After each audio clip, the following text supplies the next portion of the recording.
Pilate Washing His Hands by Alexander Maclaren. Pilate took water and washed his hands before the multitude, saying, I am innocent of the blood of this just person. See ye to it. Matthew 27, verse 24. Pilate's motives in surrendering Jesus to death were as plain as they were paltry. He had no fear that any danger to Rome would result from Christ. The characteristic Roman contempt for ideas and ideals, which speaks in his cynical question, "What is truth?" led him to look with a kind of almost amused pity at a man whom he thought of as a mere harmless enthusiast. He knew his subjects too well to suppose that they would have been so eager to surrender an effective leader of revolt, and he detected the personal malice which lay behind their newborn and suspicious loyalty. Then personal motives came in. He feared being accused at Rome, and so for his own security, he stifled his conscience, resisted his wife's warnings, and gave up Jesus to their will. The death of one Jew was a trifle if he could keep his ticklish charge in good humor. That was his sin. He knew that Christ's death would be murder. He knew that he was art and part in it, and yet he took the basin and washed his hands before the howling mob, in vain. All the perfumes in Araby could not whiten that hand, and his impotent effort to cast off responsibility only witnessed to his consciousness of it. So this saying of his and his deed may suggest to us some wholesome thoughts. 1. The first point to notice is the vain plea for wrongdoing.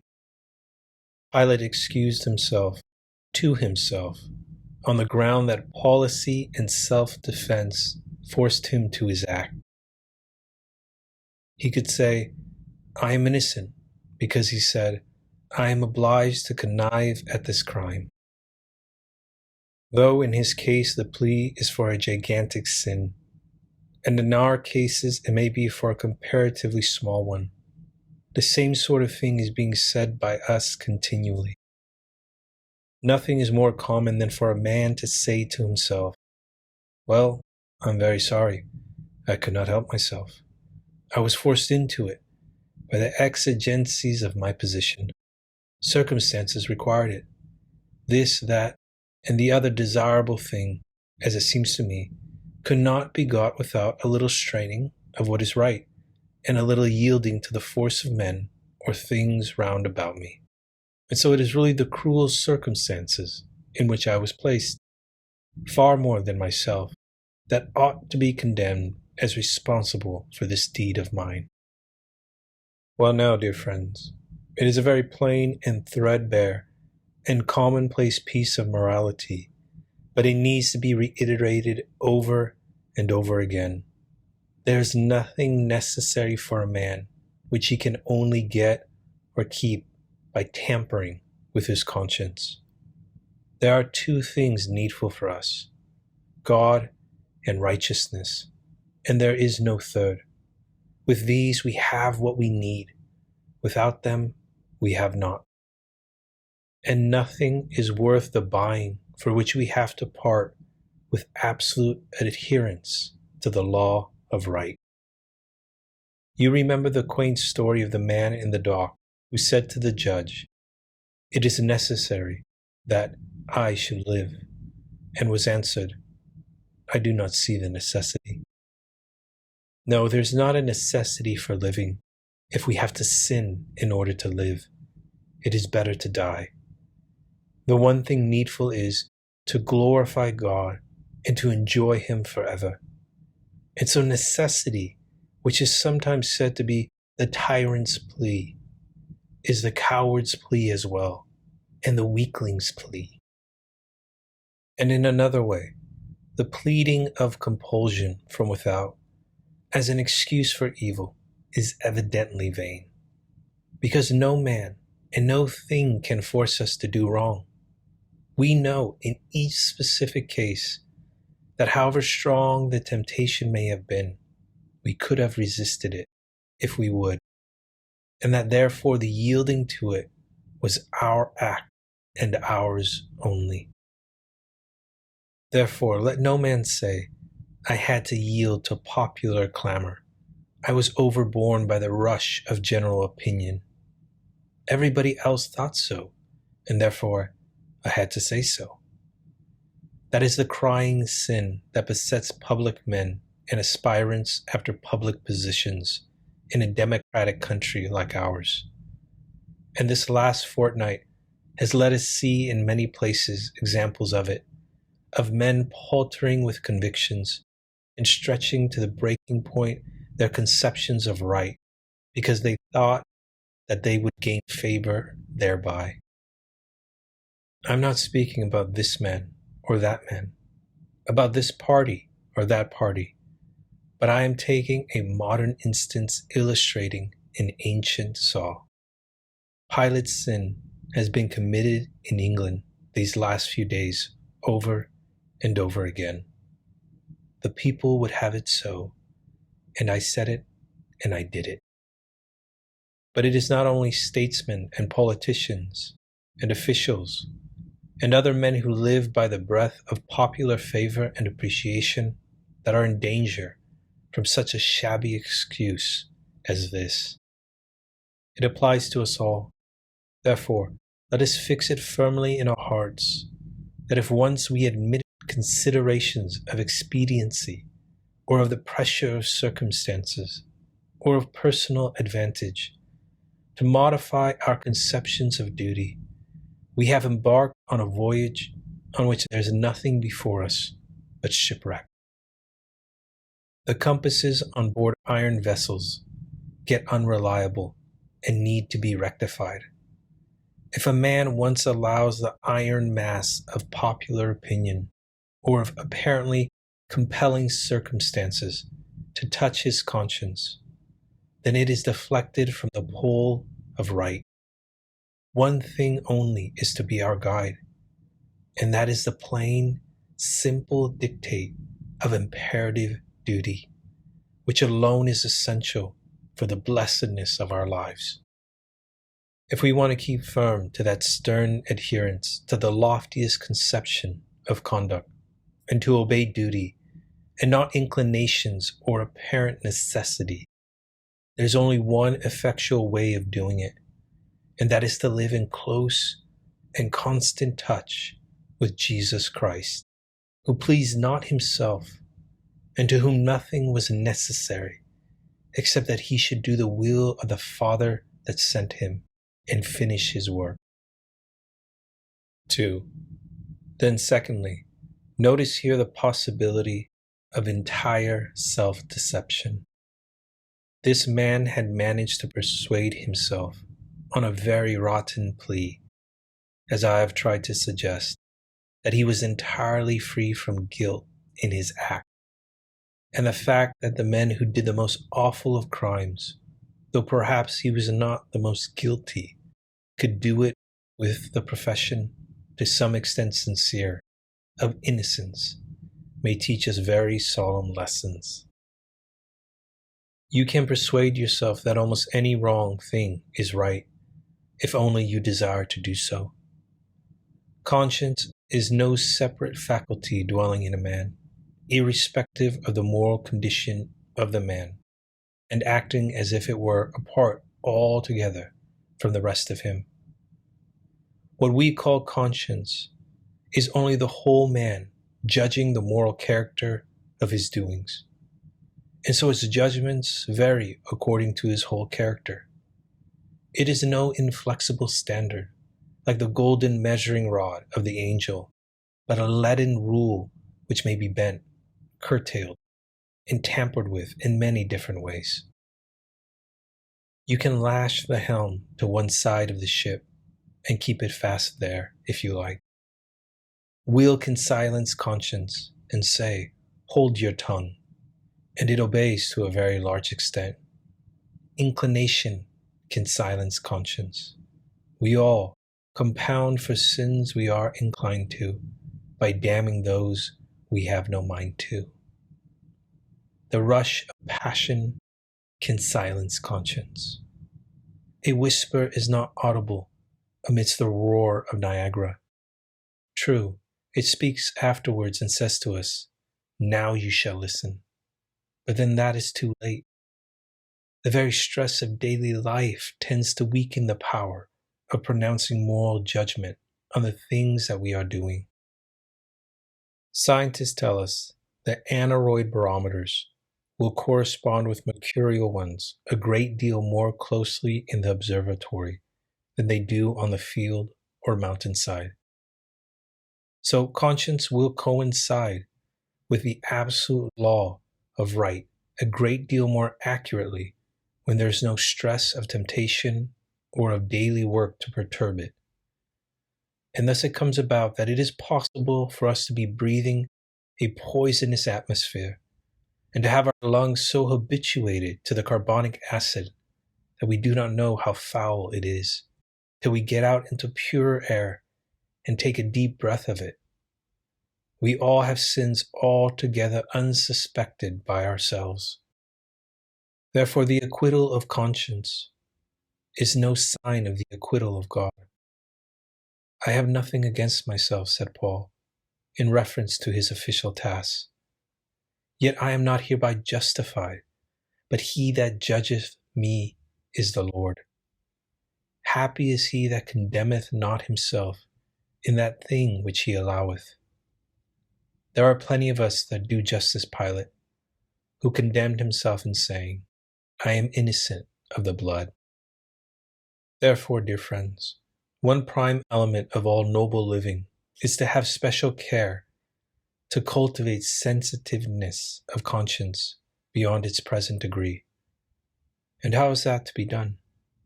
Mainly and chiefly, I believe, by living, as I have already said, in reference to another matter, in touch with Jesus Christ. Mainly by having the habit of referring all that we are to the pattern of what we ought to be, which is set forth in Him. Conscience is not our guide. It is the recorder and repeater of guidance from the Christ, and only in the measure in which it is educated, corrected, enlightened, and made more sensitive by the habit of always thinking of Jesus Christ as our example, to conform to whom is righteousness, to diverge from whom is sin, shall we come to the condition in which we can at all trust our own conceptions of what is right or wrong. First and foremost, if we would have a conscience quickened and void of offense, let us live in the light of Christ's face and take Him as the embodiment of all things lovely and of good report. Then again, let us cultivate far more than the average Christian man of this day does, the habit of careful scrutiny of ourselves. Know thyself was the proud saying of the ancient teacher. The only way to know what I am is to notice what I do. And the most of us give very little diligence to a careful examination, apart from passion or inclination, of the moral character of our habitual daily lives. While ants will eat the whole substance out of a bit of furniture and leave it apparently perfectly sound and solid, I wonder how many of us have had microscopic millions of gnawing evils working beneath cover in our characters. As long as the form of godliness is left standing, we know not, many of us, that all the inner heart and substance of it is gone. Look after yourselves. Know yourselves. Practice the forgotten habit of rigid self-examination, and you will be the less likely to be the fools of a perverted or drugged conscience. And make sure that when it does speak, you listen to its slightest hints. He that despiseth little things, says one of the apocryphal books, shall fall by little and little. the habit of thinking of any of our deeds that they are too small to make it worthwhile to bring the big artillery to bear upon them, is the ruin of a great many men. There is nothing that so effectually silences the remonstrances of the inward voice as the habit of neglecting it. If you persistently pick the buds off a plant and do not let it either flower or fruit, you will kill it. And if you nip the shoots of conscience by neglecting its warnings, then the plant will, if it does not die, at least, as it were, retreat into its root and lie there dormant, till it is transplanted by death and a new climate draws it out into activity. And so, dear brethren, keep close to Christ. Cultivate the habit of self-scrutiny. Obey the faintest voice of conscience and say to God, "Search me and try me, and see if there be any wicked way, and lead me in the way everlasting." 3. Again, notice how here we get an illustration of the impossibility of wriggling out of responsibility. It is very interesting to observe how the parties concerned, the conspirators, if I may so say, in this great tragedy tried to shuffle the blame of their own shoulders and to place it on others. Did you ever remark that Pilate almost verbally re-echoes the dialogue between Judas and the priests, which just had taken place? The traitor said, "I have betrayed innocent blood." Pilate said, "The blood of this innocent person." The ruler said, "What is that to us? See thou to it." Pilate gives them back their own word, though he did not know it, and says to them, "See ye to it." And then they defiantly yelled out, "His blood be on us and on our children." So all round, both in the attempt to get rid of and in the awful willingness to accept the responsibility of the deed, there is a consciousness expressed that there is a wrong somewhere, and that whosoever was the doer of it, the consequences of it are fastened upon him forever. So we may suggest that well-worn but most wholesome and needful thought, that if there is anything a man's own of which he cannot get rid, it is the burden of responsibility for his acts and the inheritance of their consequences. But there is nothing more solemn than that awful loneliness in which each soul of man lives, after all companionship, love, and sympathy. We stretch out our hands and grasp beloved hands, and yet there is a universe between the two that are nearest and most truly one. Islands in a great sea are we all. They tell us that no body is so closely compact that there are films of air between the atoms of which it is composed, and hence all are more or less elastic. It is a parable of humanity. Each man dwells alone, and the intensest instance of his solitude is his unshared and untransferable and inevitable proprietorship in all that he has done. If thou be wise, thou shalt be wise for thyself, and if thou scornest, thou alone shalt bear it. Memory, conscience, position, habits, character, these, if there are no God at all, make it certain that whatsoever a man soweth, that shall he also reap. And thus, the responsibility of the deed lies only with the doer of it. You cannot shuffle it off upon your associates. A party of brigands fire at travelers. No man knows whose shot it was that killed, but every man that pulled the trigger bears the guilt of the murder. And so though we may sin in company, we have to pay for it alone. You cannot establish your innocence by saying, like Adam, "The woman gave it to me, and I did eat." Or like Aaron, "The people are set on evil. They said unto me, Make us gods which shall go before us." Or like Pilate, I am innocent, see ye to it. God will send the bill to you. And that brings me lastly to note the contrast between present and future estimates of our acts. Pilate probably went back to Caesarea after the feast, thinking that he had got well out of what threatened to be an awkward business.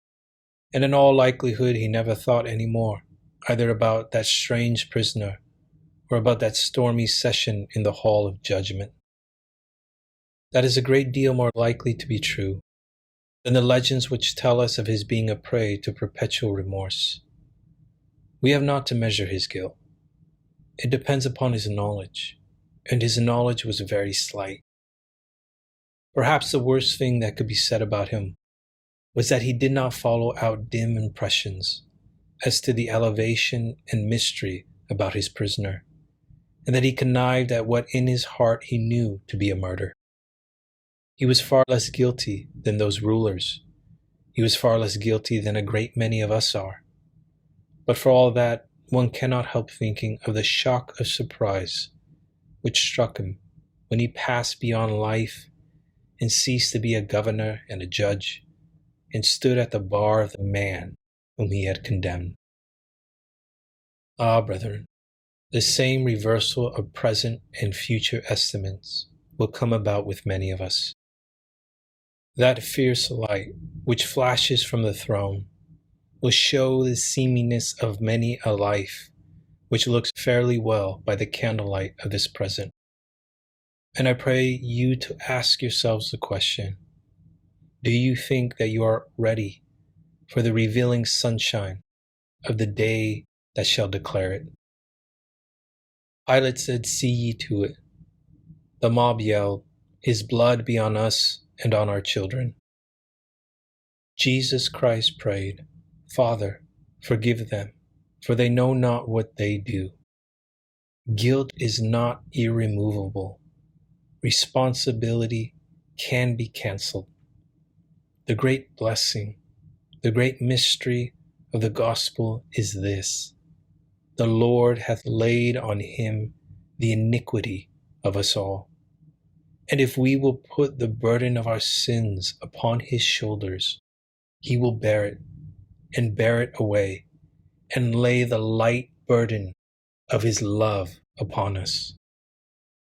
Only, dear brethren, if we are to share in the power and blessedness of that wondrous sacrifice for sin, we must take heed that Pilate's words are not upon our lips.